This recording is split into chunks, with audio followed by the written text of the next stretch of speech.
Everyone has a bright light inside of them that deserves to be seen by the world. That's why it's time to shine the light on the extraordinary who are accomplishing phenomenal things. This is the Shine Out Loud Show with Lillian Obogo.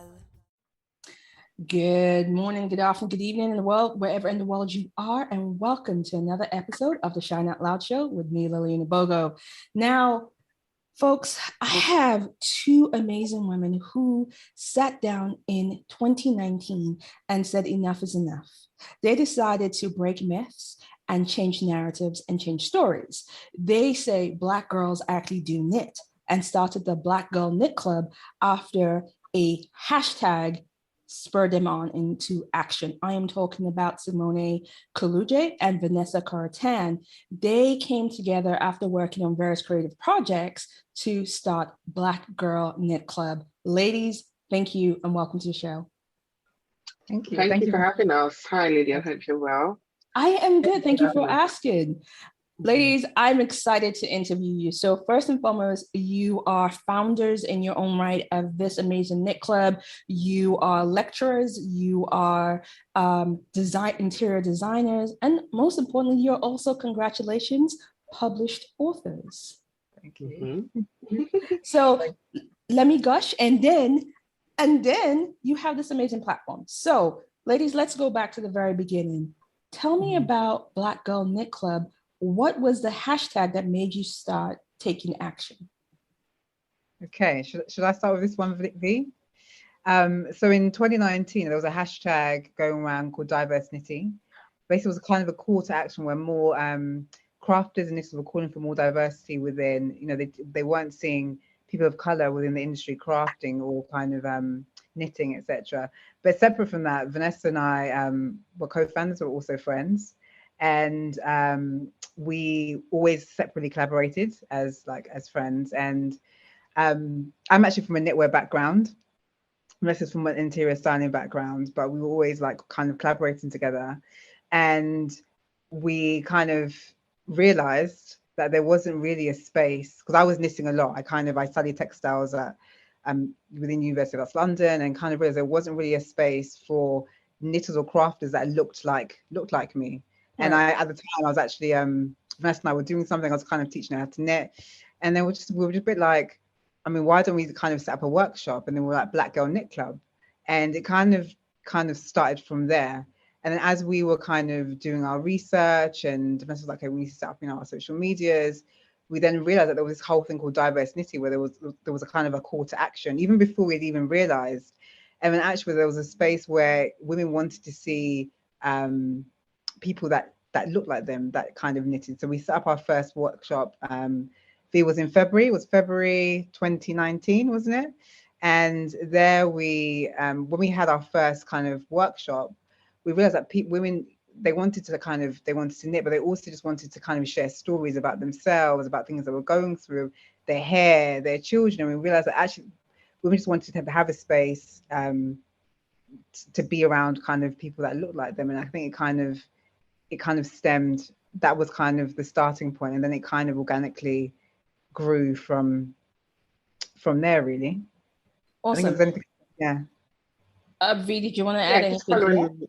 Yeah, sure. Definitely following on to what Sicgmone was saying, but I think more so the visibility aspect of women of colour wasn't there.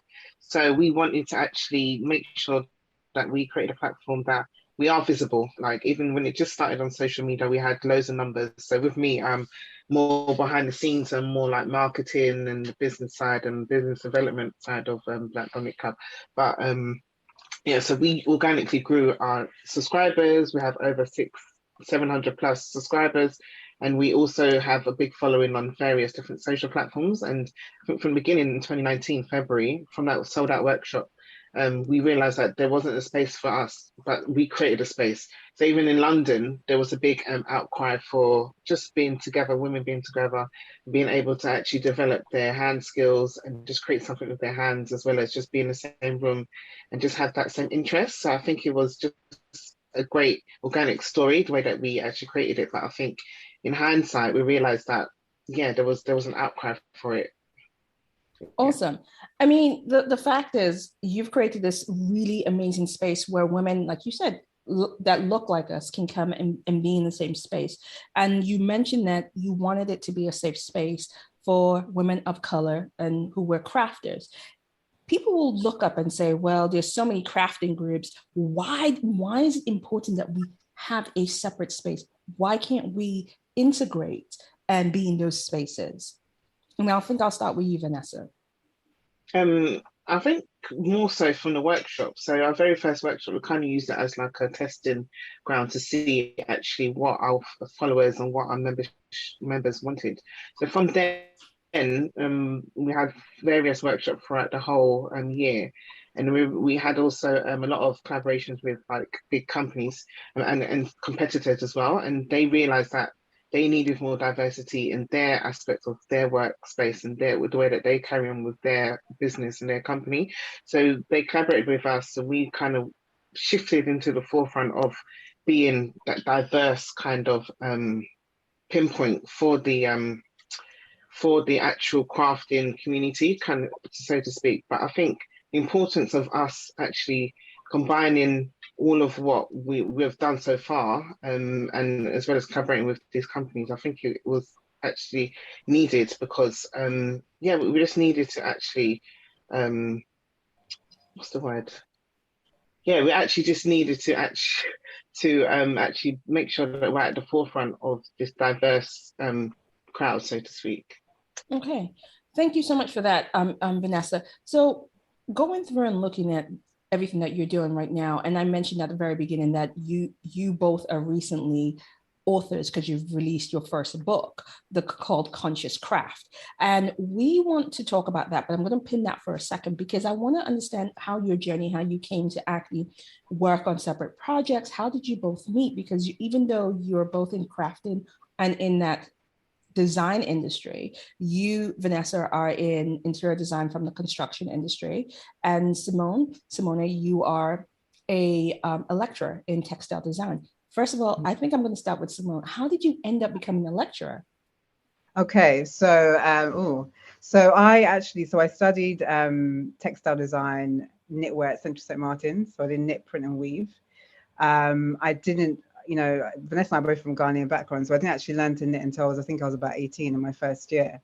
Right. And then graduated with a kind of degree in textiles, knitwear, worked for different kind of trend forecasting companies, whilst working in retail, set up my own business. And then from that point onwards, then realized that I was working as a stylist for a big kind of retail company.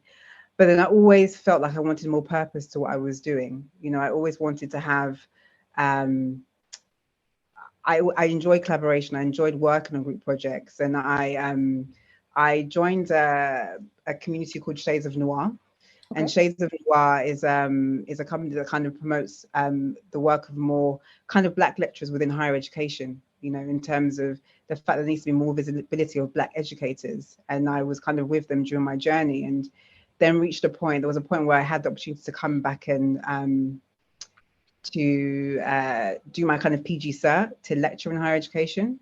And then through that process, I then realized that I wanted to give back more. And I kind of went back to do my PG cert to lecture within design, and specifically looking at the fact of wanting to make the curriculum more inclusive specifically for Black women, for women of color, for students from diverse backgrounds. Because I found within my design education, I've spoke to, Vanessa and I spoke, we're friends, we speak about it all the time, that I didn't have that reference. I didn't have, it was very Eurocentric based curriculum. I wasn't learning by designers from the Caribbean, from West Africa, from different kind of painters.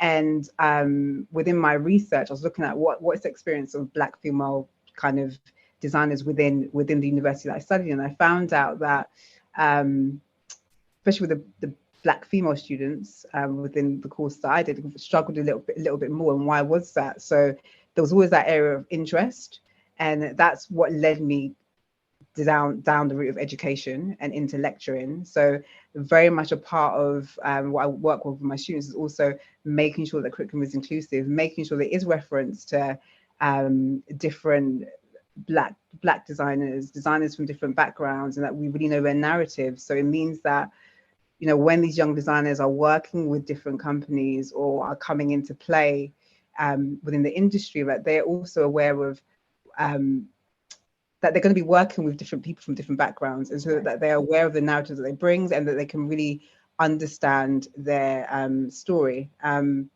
going back to your other question, what you mentioned, the fact of, you know, why is it that we need a safer space for kind of black women, you know, women of color? Why is our space separate?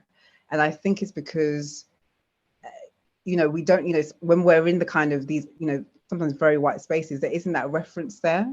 And, you know, Vanessa and I have seen, for instance, us working with each other, you know, the references that we bring, there needs to be a space where you can support each other and grow through the motions. You know, I found that being on a course with only 2 other Black girls, but we had that support with each other.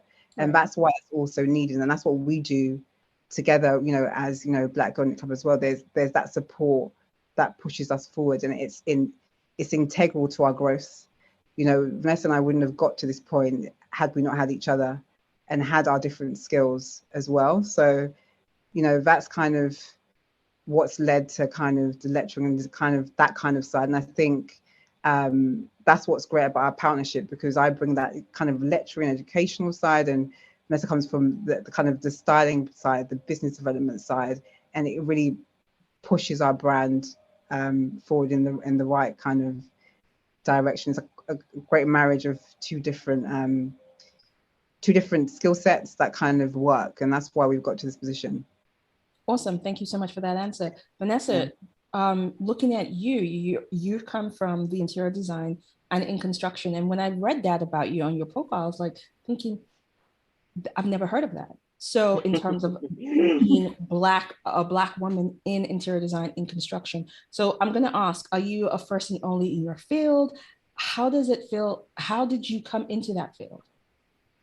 Let me go all the way back to obviously starting university. So I graduated from the University of Brighton back in 2011 or 12, one of those years, and I studied architectural technology. And from then, even on my course, there was only three Black women, actually 3 Black girls back then. Wow. And we literally, like Simone said, we literally had that support of each other. Obviously navigating the space of living in a different town. Obviously we were all from London, and then moving to Brighton, and then obviously just being on a course which was typically male-led, and then going on construction sites, which is typically like, you know, the builder's hat with the boots and everything like that, and adjusting to obviously being looked at a bit like, oh, are you sure you want to do this course, kind of thing. And that was obviously questioned throughout the whole three and a half years that I was doing it.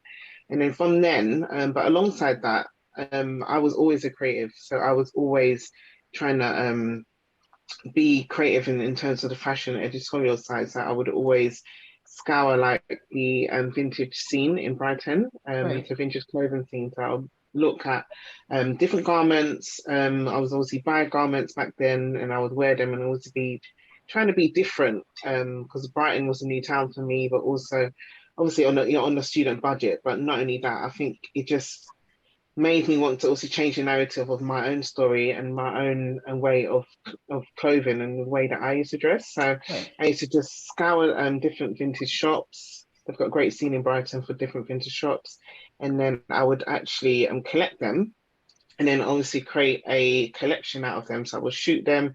I'll be the creative director, style them, find a photographer, do the styling, find a location, create the story behind it. And then that's what created my brand, Brancho Studio, Vintage. So we looked at more so the garment care of vintage and sustainability, and also navigating that fashion scene back then, which was kind of new. Obviously now there's loads of resellers and everything like that, but back then it was kind of new to actually navigate that scene, where you would actually create a story out of garments that were used or secondhand.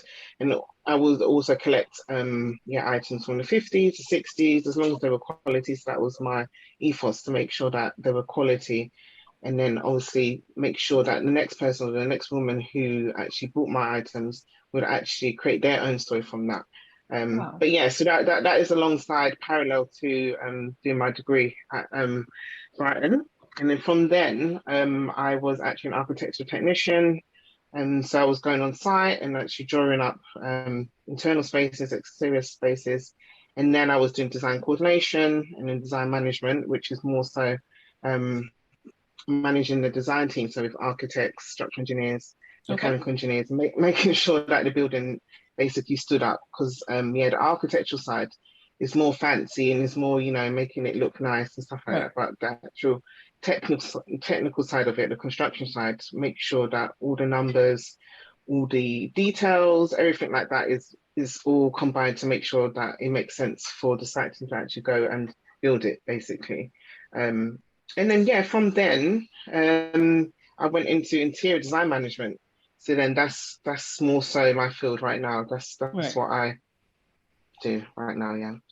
Well, that is an incredible story because you've had parallel lives alongside of creating everything that you do with the vintage fashion and sustainable fashion. And I think that's something that in itself is a conversation because right now everybody's looking at fast fashion and its impact on the world. And I think for me personally, looking at it is how do we navigate that? Because there's some sites you go on as like supposed to be slow fashion and the prices are always astronomical. So how can Black women actually navigate the whole arena of slow fashion? What can we start doing? And this is for both of you. What can we start doing to say, I want to be sustainable in a way that is sustainable for me financially, economically, all the different stories that we have to tell. How can we start creating a sustainable fashion story for ourselves? I think more so the slow aspect. So obviously thinking of how slowness and wellness is interlinked, I think you have to really figure out your own budget first. And I think because the quality is in a garment, like some of the companies, there's no doubt about it, that there is quality in how they make their items and how they source their items and how they actually create the garment and the story behind it, all of that branding and all of that marketing and branding stuff. But I think figuring out your budget and actually purchasing the item and not wearing it, wearing it like year on year, and making sure that it is actually quality, and just making sure that it's not trend driven. So you yourself, that if you're investing in this piece, that you've invested in that company and what they stand for. But I think also for yourself, that you can wear it next summer or 2 summers from now, or a winter dress kind of thing, and you can actually style it to the way that you want it. So that aspect is the wellness side of it, where you actually change the story for yourself and how it fits for your environment and your lifestyle. Right. Okay. Yeah. Thank you for that, Vanessa. Sicgmone, what will be your take? I mean, I think I've learned a lot from Vanessa. I've been working with Vanessa over the past 3 years, especially when it comes to this idea from a styling perspective, spatial and even with garments, etc. And I think in many ways from a craft perspective, I would say it may even be about crafting and making your own garments, making some of your own where you can. Like Vanessa said, having your key pieces, really consider your wardrobe. I've even been in a space where I'm even not trying to buy more, but trying to buy more quality, like Vanessa said, and thinking about your key pieces and how you can restyle them in different ways. Right. And also, if you can craft, if you can be making some of your own key pieces, or kind of, can you take something, shred up and remake it into something else? Sounds quite abstract, but trying to be quite creative with your wardrobe as well, and considered and thinking about, again, if it is that you have a small budget, but really investing in like that one key amazing dress, with a really good knitted jumper, but really consider the brands that you're also going for as well. Are they Black owned? Are they kind of sustainable? But working with what you have within your budget, and if you can't buy more, then thinking about how you can restyle things together in different kind of interesting ways. And if you can craft, and making some of your own pieces as well, where you can, if you can. I think. Okay. I like you, the fact that you added if you can, because not all of us are gifted in that. I know. I mean, Vanessa and I still have, I think, a jumper we're working on from like last year. I mean, you got to a jumper. I've told you my story. I will have to come down to the workshops. Yeah. I will have to come to the workshops to learn. Yeah. You're more than welcome to. Yeah, you have to. We're definitely going to have you come to a workshop after this, for sure. I hope that you're patient teachers. That's all I'm going to say. Yeah. We are. Most people who do attend our workshops are beginners anyway, so it's always fun. And this is key. I thank you for sharing that, Vanessa, about the beginner aspect, because a lot of women will look up and think, well, is this space really for me?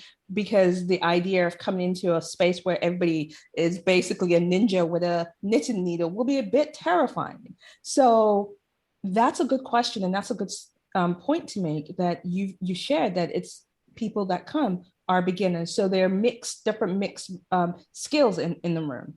Mm-hmm. Yes, yeah, they're definitely different levels. And then what you do find is, even when you do come to a workshop and it is kind of beginner led, if someone is more advanced, they'll be helping the next person, which is quite nice. And it starts, so we've had mothers come with their daughters, or we've even had grandmothers come with their grandchildren, and they're kind of, this is the technique. So it almost becomes, it's more like a conversation through making. So you find that, yes, it is about, we do have some sessions that are focused on making mittens, or making a hat, or making a bag. But then the ones that are we did like a workshop for a brand called, it's a curly treats, which was it took place in Hammersmith. It was all kind of Black-owned businesses, right, looking at hair and different things. And what we found for that, I think the participants were knitting different. I think it was like a coaster square from our book. What we found is that there were very different levels, but some people were like super advanced, maybe even more advanced than me, I would say. But they were there just helping each other, talking, having conversation, helping up another child, helping them to cast on. Anyway, we were just kind of facilitating the room. And that's what's great. It's like almost coming to have a glass of rosé or drink with your friend. You can focus, but we always leave there all the time having such amazing conversations with different women. So I think whatever level you are, it's open for you to explore. And if you're advanced, great, you can come in and do some amazing things. And if you're not, you can come and meet someone new and learn a new skill as well. So this is fantastic. Okay, thank you so much for that. Now, I've been kind of talking around the book, but this year in March 2022, you've released a book called The Conscious Crafts Knitting, where you have 20 mindful makes to reconnect the heart, head, and hands. What inspired this journey to actually bring out this book?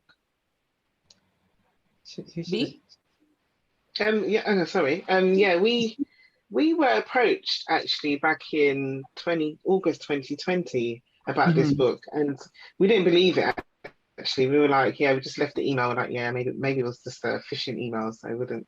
But then we realized that they actually wanted us to be a part of their knitting or their book series, right. And then we went back and forth in terms of contracts and making sure that it was the right fit for us. And then we got to work basically January 2021, and then we had to basically actually make sure we knew what we were. What kind of projects that we wanted to finalize and include in the book. And I think also with the wellness aspect of knitting, we wanted to make sure that was at the forefront of it all. So there's loads of quotes in the book that actually help you as you're knitting and creating a project, kind of that meditative aspect of knitting and being creative with your hands, which is what the book is about. And we wanted to make sure that it is all connected, because your environment is so important. So there's projects in the book that actually extend to your environment. So there's home projects, as well as fashion projects, as well as just everyday projects. And we just wanted to make sure that all of those aspects are intertwined. And then as you're actually doing the projects, and you can actually reflect and just take time out of your busy day to actually do these projects. But the journey has been It's been different. It's been new for us because obviously we've never worked with a publishing company before. We've never been authors, so now that we are, we kind of know how to navigate and how to actually do certain things for our next book. That's incredible. So I'm going to go to Sicgmone for this next question. Now that you're both authors, what is the one thing that you would give as advice to another woman who is about to venture down the road of publishing with a publishing house? I would say read all the contracts. Make sure you're very aware of, what you're signing. Right. I would say give yourself time to write. Sometimes give yourself a longer extension of time than you think you potentially need as well, to kind of switch off so you can have that time to kind of write through the process. Right. I think what other advice would I give? I would say make sure you have, clear conversations with how you want the book to be marketed, the marketing team. If you're writing a book and you'll have like imagery in it, make sure you're working with a photographer that you're comfortable with and happy with, etc. And just have a really good, clear plan as well. I think that's the main thing. That's the main thing that I would say. But also, be bold. And we never thought, we always say we never thought that we'd be authors when we came on this journey. We were just like two friends at the time that didn't have jobs and decided to go and create this. So be bold, and also know that you have something to offer. If you've been approached to kind of write a book or have an idea to sketch it out, have a clear plan, visualize it, but go for it as well. Because I think, we've had so many amazing opportunities that have come. And in a way, we always say that we were kind of prepared for this book, because all the projects that we included, especially from, obviously, this is from the styling side. So the home side was very much projects she thought would work best, and mine was more from the fashion accessory side. But a lot of the projects we'd actually done with our community of women before. So a lot of the kind of, the desktop, the desk mat, coasters, the mittens. We had done those workshops like the year before. So when it came to writing the book and writing the projects, we almost already had them kind of outlined. And especially, it's around conscious crafts, it's around mindfulness, and it's around, our things around Black women and craft. And in many ways, you don't, from a Nissa's perspective, as someone that's been in the industry for the past, how old am I? 10 or plus years, I have never seen a knitting book with Black hands, ever. Wow. Never. Okay. Never seen a book with Black hands. The fact that, we had Black hands in, our step-by-steps, that's something that I've never seen before. So it's those small things that are powerful, because for that young Black student, brown student that is doing something like studying knitwear in university or somewhere, just the thing of seeing Black hands in a book is that I can be in those spaces, and that's why we really wanted to, this is part of a series, because we were in two minds. Do we do a series or do we do our own book? But for us, it's been a good starting point, as I said, to really learn the process. And, things don't go smoothly, you make mistakes, but we've learned from that. So we know that, for our next book, we're going to really know how to navigate. We made the mistakes, but that's also fine. But I think we're proud of the process. And we had two other people from our community, two other knitters that also supported on some of the projects. So even to have them as part of the process, we have an amazing photographer that's part of our team, Kingsley, who did, all of our photography. He's been with us from the beginning of the journey. So for us to have had him be part of that, invested all of the styling. We photographed it in Walthamstow wetlands. It was all kind of really blue and green, and we had an amazing model that's worked with us before. So it was a real collaboration of our ideas. I mean, we're all Ghanaians in our team as well, surprisingly. Nice. So, to think that it's a book that, our future children would see. It's archived in history, and that's, it's going to be available. It's transcribed at the British Library, so it's going to be there, 50 years to come. You're going to be able to see that. And I think, it's about writing your own story and having that narrative there. So in a way, for us, that's, it's powerful. So, yeah. Ladies, I'm extremely proud of you. So thank you for being in the space that you are in to actually create that. And you said for the young Black students. I think even for the older mothers and grandmothers, for them to see this kind of book will be pivotal for them. So the work that you're doing, congratulations. And the book is sold out. So I guess my next question is, when can we expect it back in stock so we can get a copy? It depends what store actually, because we actually went to Liberty. Well, Simone went to Liberty recently and realized that it was actually in store, whereas some of my other friends bought it via Amazon, WH Smith, Foyles. So I don't think it's out of stock there yet. Okay. So it just depends what retail store that you get it from. But yeah, it was also nice to see it in store at Liberty actually, because it was alongside our yarns. Yes. So yeah. And just to mention as well, it's also been translated into French, and it's also been published in the US. That was that was on March the 21st, the first, wasn't it? Yes. So you know, the fact that it's also across the globe. It's also, I mean, we'd love to we have quite a big following in the US. Obviously, the craft industry is massive in the US, which we kind of discovered. So I think if we could do some workshops there, that's also on our bucket list. That would be amazing because, like you said, the crafting industry is huge, but there's also, I found there's more of that idea of people coming together to craft, because you have people who would make quilts and together as a family. And so I think that is a whole different story. And even for people creating something like that here, where they can make together mother, daughter, grandmother, is a story in textile. And I think that's important. I was going to say, because you have the G's Ben quilt makers from Alabama, textile maker designers, and that was kind of during that time where people would really come together. It's kind of a kind of, I guess, social justice perspective in terms of the quilt makers and that kind of history and how they come together. So in a way, kind of this intergenerational way of people kind of making in spaces, and how that has come back around, especially during a time like COVID, where you're kind of at home and you want to be more creative. Because we did a series of idents for the BBC.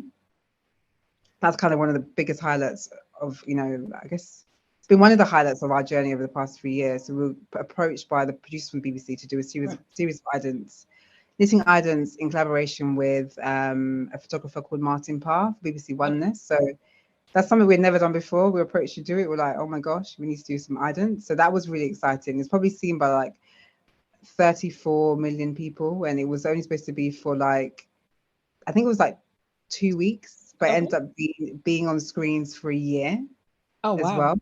Talk about visibility. So it was myself and Vanessa and three of our other members from our group that did that as well.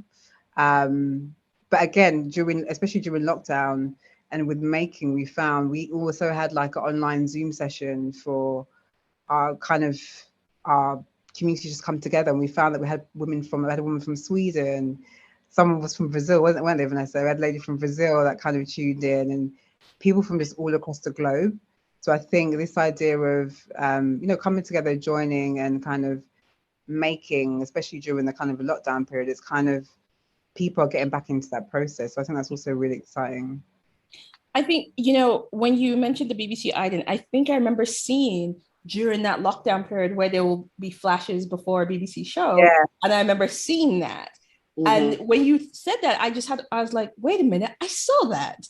And so that were you guys. Okay. And I was going to ask about how you navigated the whole COVID with the club, and you've just shared that. So did you find that it was more than just the knitting that you were doing during that lockdown period when you had ladies coming into the club? Did you find it was more the well-being, more the care because being in isolation, or was it just a mix? And now this is to both of you.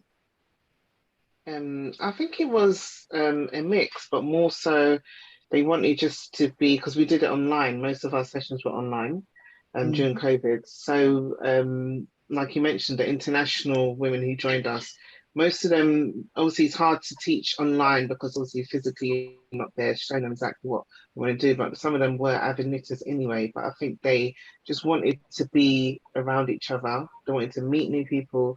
They wanted to still use their hands. They still wanted to navigate their mind and use their minds into their hands, so to speak, and create something.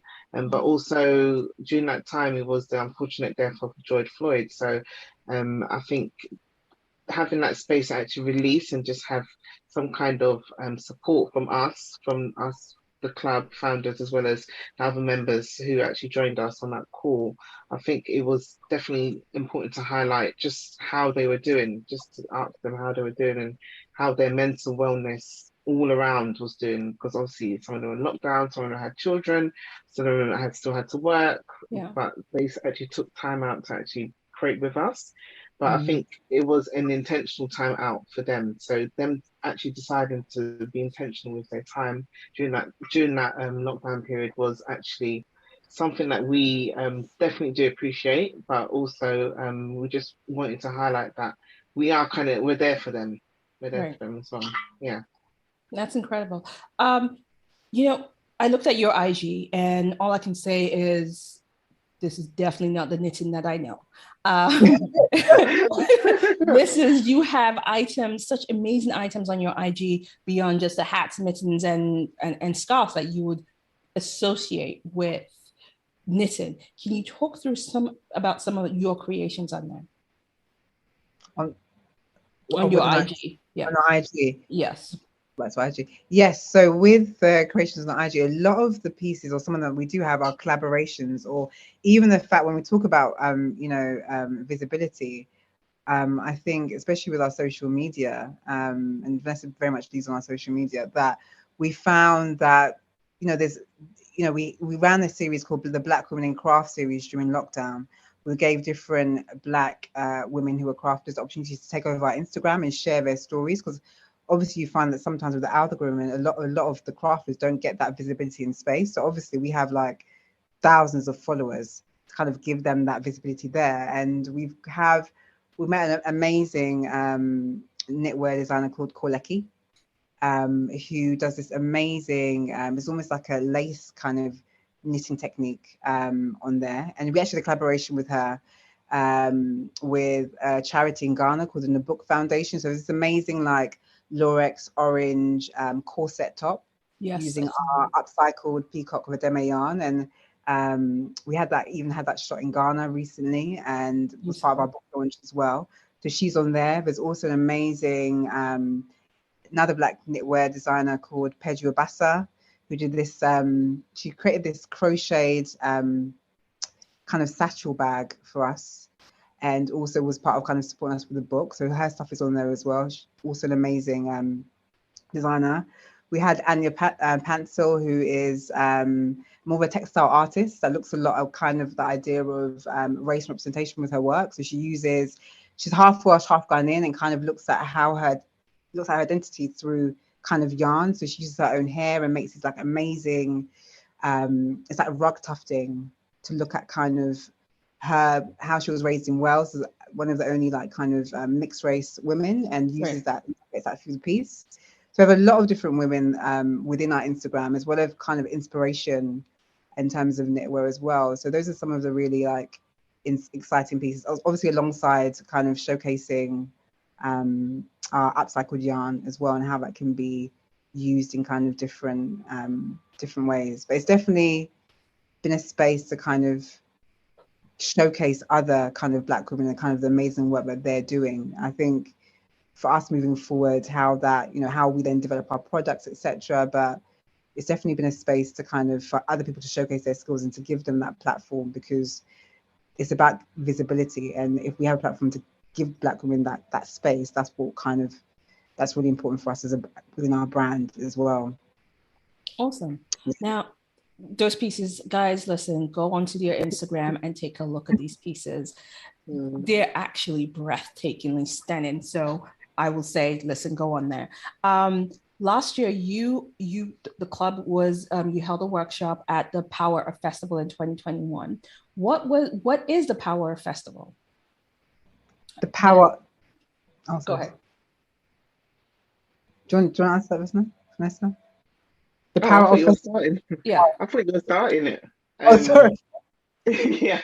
Yeah, no, the Power Festival is run by a guy called Daniel, and he approached us 2021 for that summer.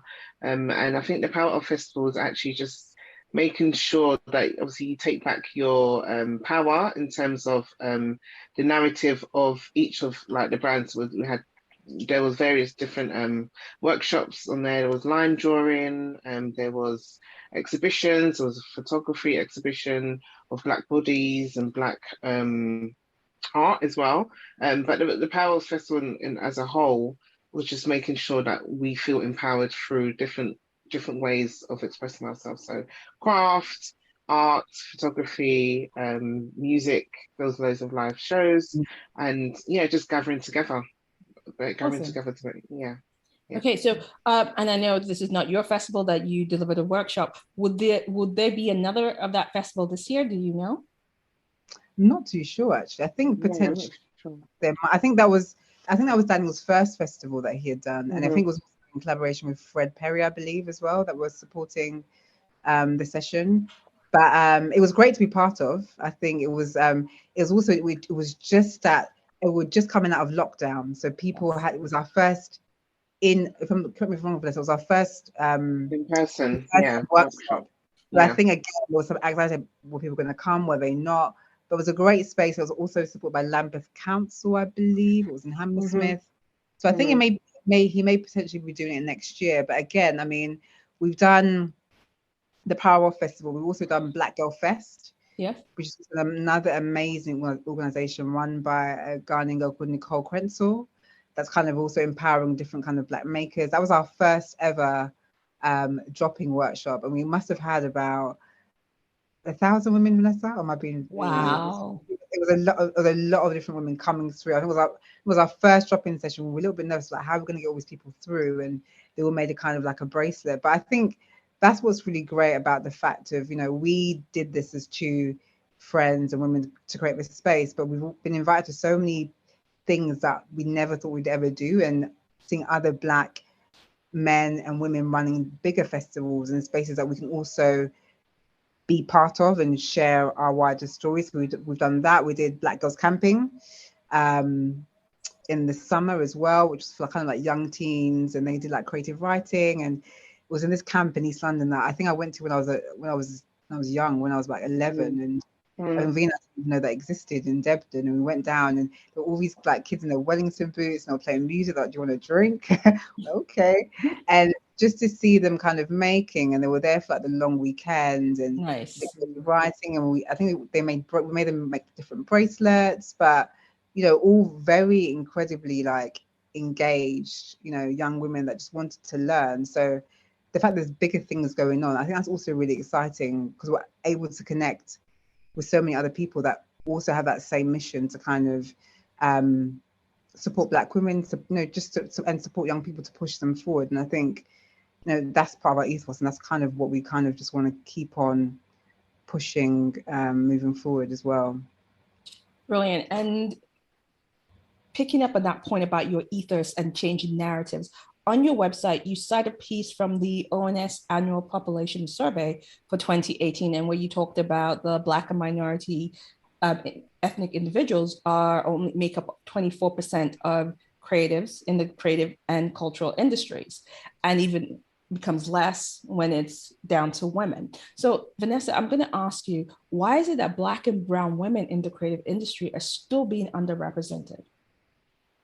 I think amongst our community, obviously, we see the fabulous work that they do, and we obviously try to champion them. But I think them being underrepresented in actual like workspaces where they are obviously predominantly white female or white people, I think the question should be, how are they? Because obviously they actually have all the tools and all the work behind them. They have all the amount of experience behind them. So it's like, how come they are still being represented? All they do is have the credibility behind them. I think just to add, I just think that it's obviously it's a shame. It's a shame that they are so underrepresented, but I think more so it's just depends on the company, and are the company willing to actually enforce these changes and enforce these narratives behind champion these different Black creatives. Yeah, if you want to add anything, Simone. I would say, why is there still a lack of representation? I think if we're looking at even, if I'm looking from an educational perspective, and how as creators are taught, especially if we're talking about London or the UK, I think a lot of the curriculums and things are still very Eurocentric led. I think, in terms of the way the curriculum is taught, the kind of the history of craft and making is always from a kind of Eurocentric lens, which therefore means that this kind of narrative that, the Eurocentric way is better is always at the forefront. And that's often why when we look at Black and brown people and women, they're incredibly underrepresented, when in many ways, we know many women that have amazing skills. So I think there's a whole history around it as to why that we are not at the forefront. Yet, we are testament, if you see the things that we've done across these past 3 years. Yeah. And we're both, we have come from very amazing institutions, and the skills are there. But I think, when we look at the history of things, there's always a power structure, there's always a hierarchy. And unfortunately, it is that Black women in particular and Black men aren't at the forefront of that. And I think what we have learned, especially, and I think even if, there's a professor called Rose Sinclair, who's a Black professor at, lecturer at Goldsmiths. And she writes in this book, it's called Tracing Your Roots, the chapter about Black women in particular and craft. And she talks about the fact that we need to take more ownership of our stories and tell our own narrative when it comes to craft, when it comes to designing, and when it comes to making. I think that's where there's a shift, where you are able to take ownership of what you're doing, like we are, in terms of telling our own stories and archiving those stories, talking about it, doing stuff like this, doing podcasts, sharing what you're doing. Social media is powerful as well. And I think that's where the story changes, when you're able to then represent yourself, because if you represent yourself, nobody else can change that in that kind of way. So I think that is why it's really important. I think hopefully there's small changes, like, we've done the book, and there's so many different things that, there's so many different, every day we're emailed to do a million different things. There's so many different things all the time that, like, can you do this and can you do that? So, there's no excuse to say that you can't find an amazing Black designer or an amazing, Black crocheter, because they are there. But where are you looking? Where are you looking? There's Jeanette Salone has also set up a website called, Vanessa, quote me if I'm wrong, it's the BIPOC list for different Black kind of designers and crafters and makers. And you can also access that list to kind of find a range of different people that are doing different things within the creative industry. So I think if you look, you will find, and there's lots of people doing amazing bits of work as well alongside us. So we're hoping that our little steps that we're making are kind of, are making a bit of a difference, and we're being the change that we want to see. So we're hoping that we're going to make that little bit of difference. I mean, I think you've already nailed it on the head, because you said you have a book now in the British Library, which basically is archived in the British Library. So it's going to be there. You've already started changing that narrative. And I think the fact that you're already showcasing and shining the light on other Black crafters, you're creating a platform that actually gets around the gatekeepers to say, listen, they're here. This is who they are. And so I think that you're right. The more we do things like this, the more we own our narrative and change our narratives. And you know what? I love how you've been weaving in, see what I did there? Weaving in throughout your upcycled wax print that you have at Liberties, which is your Peacock of Adame in store. Please tell me, how did this partnership come about? With Liberty? Yes. Liberty. So it's really fun. I'll start with when I guess Vanessa will add to it. Is that we had actually been in Liberty like I think the year before. We kind of just walked around, and I think I tried on this really like cobalt blue Izzy Miyake dress that I still haven't got yet. And we're just like, I would love to have like our yarns in Liberty. We actually went through the haberdashery department, and just was like, one day, next few years we're definitely going to be in here.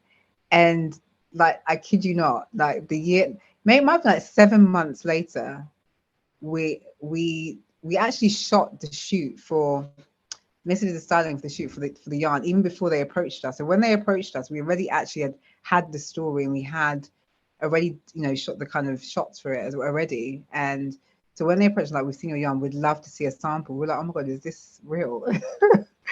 So they approached us and said, we've seen your yarns and we think it would really work with our story.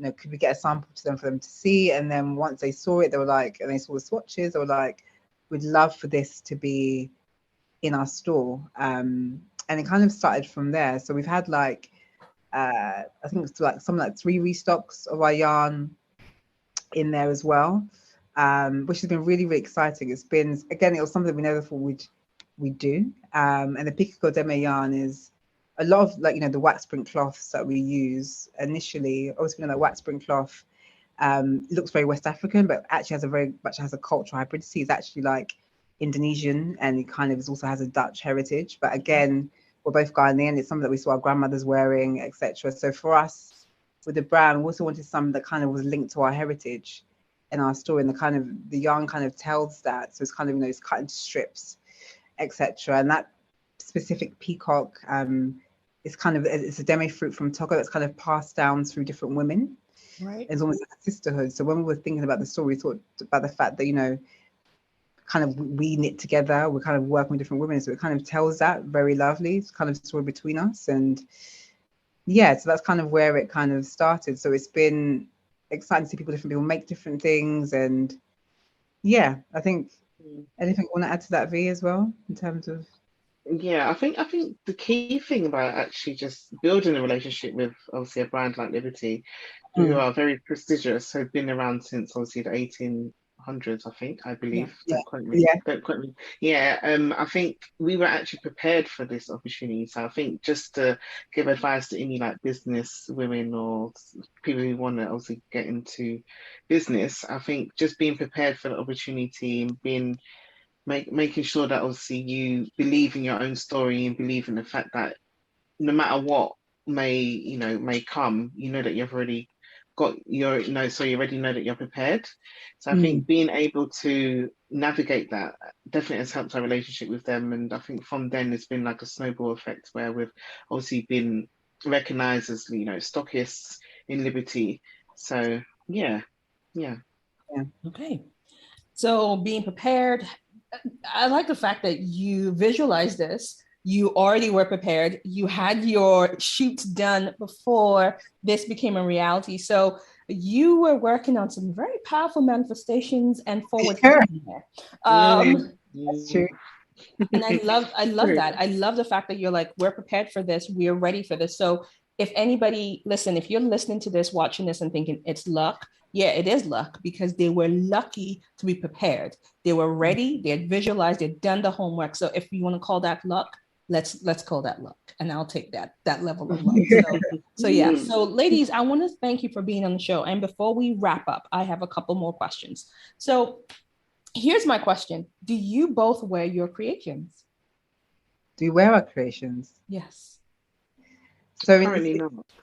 Currently not, no, because it's actually something, I guess, moving forward, that in terms of, because at the moment in terms of Black Girl Knit Club with our product, the only product we have is our yarns. So in terms of garments and actual physical pieces, we don't have it. We've done collaborations with other Black female designers, right, in terms of pieces and how we could potentially take that forward. When we've worn like Pedro's bag within Vesta, like in Ghana, kind of we work with Koleki's pieces, but definitely that's something that we definitely like, I guess, future manifestations, having like dresses and different kind of our kits as well is something that we definitely want to work on moving forward. So you can make your own garments and make your own kits using our yarn is something that we definitely want. But but no, that's something that we definitely need to push on, I guess.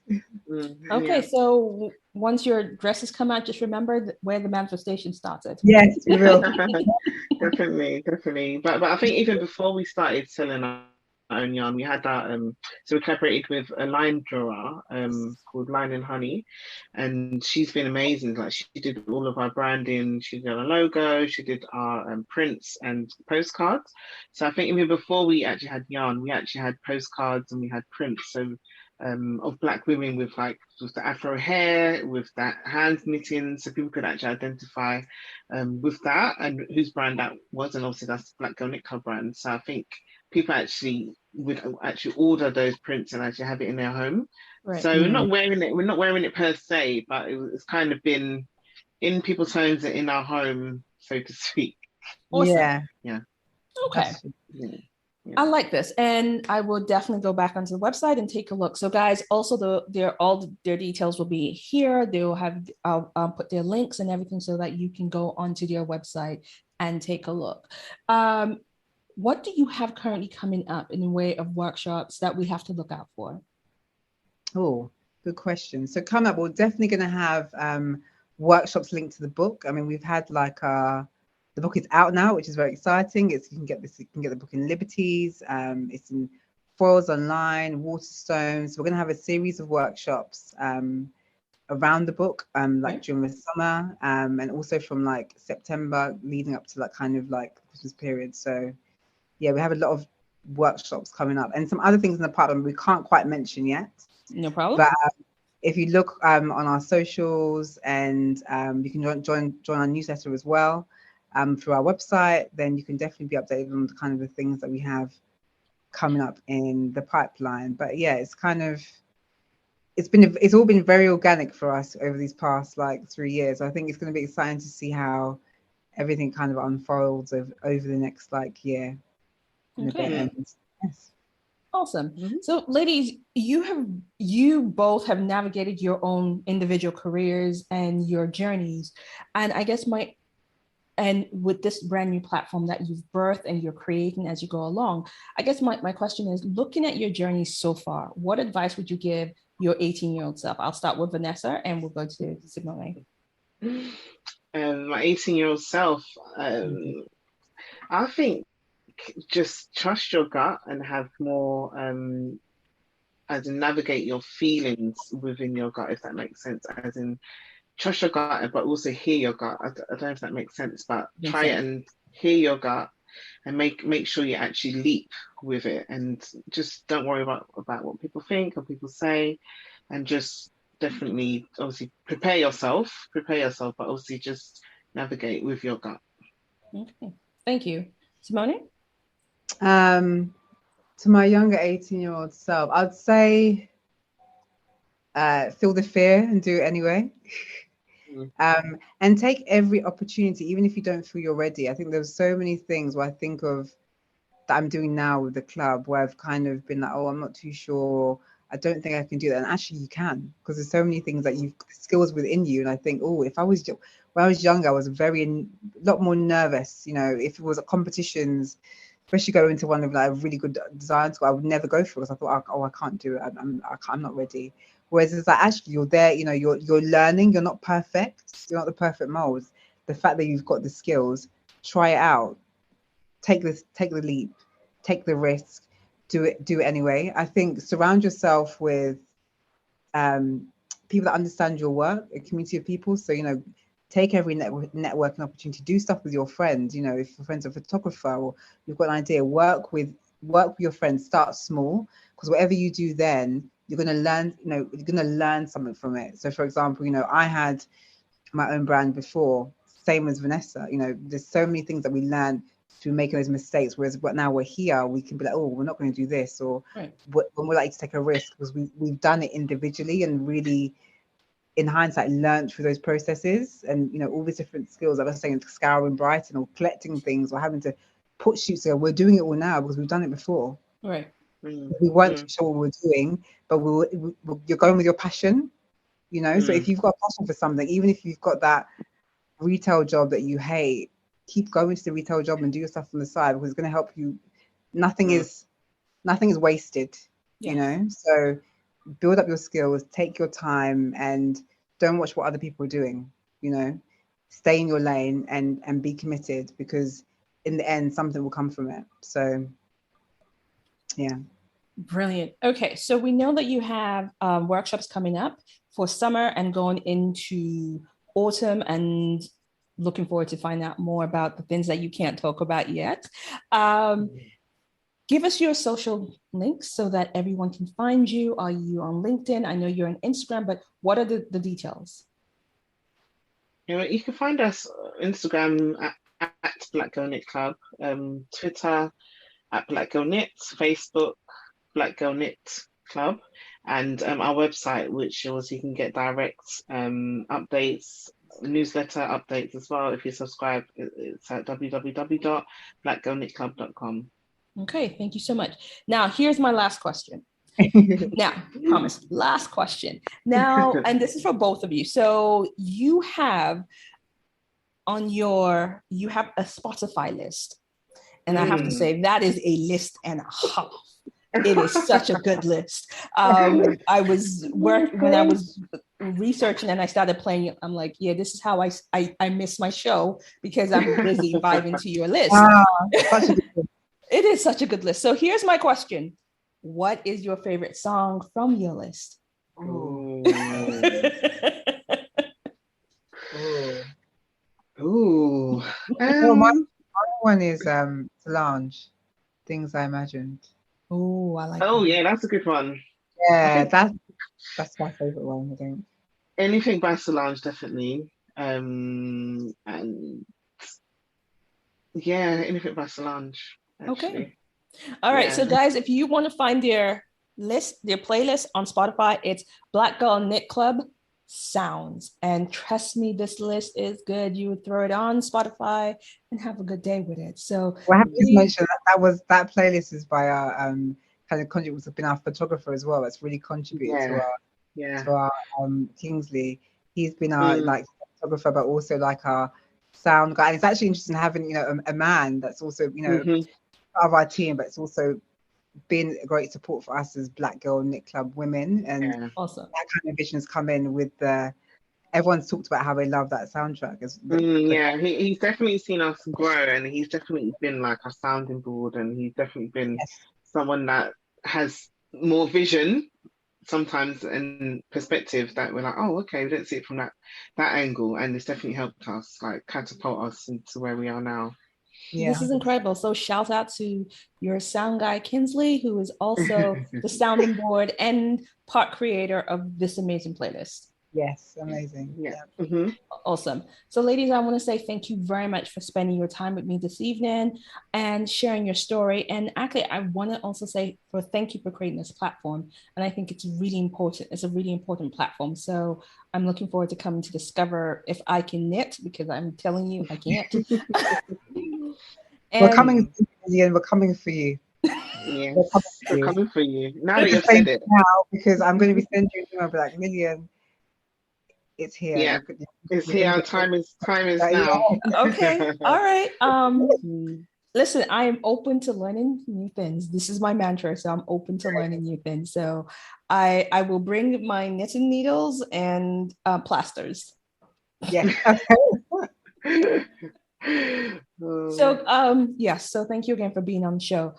Folks, it's a wrap. I want you to go over, discover Black Girl Knit, discover what they are doing. It's not just about knitting, it's creating a well-being and a community for women of color to come together to find a platform and safe space to speak, share, and heal, but also knit and create. And they are highlighting creators of color, Black and brown, who need to be seen with their platform. So this is it's not just about knitting, it's more than knitting. It's knitting and some, it's knitting and stories, it's knitting and owning our narratives. So please come and discover Sicgmone Kaluje and Vanessa Koranteng in the work that they're doing, and support them by buying a copy of that book for your creative friend so that they can have a copy. Let's collectively change our narrative. Ladies, once again, thank you for being on the show. Thank you so much for having us, Lillian. We appreciate it. We can't wait to listen back. You are so welcome. All right, it's a wrap. So you know what to do, folks. You've listened, you've liked, you've shared, share it some more, and tell us what you want to hear next. And most importantly, go back, share this show, and go and link on with them on their socials. So for now, I'm going to say thank you for being on the show with us. Good night. You've been listening to the Shine Out Loud Show. If you want to connect with us or let us know what you thought of today's show, be sure to follow us on Twitter at Shine Out Show.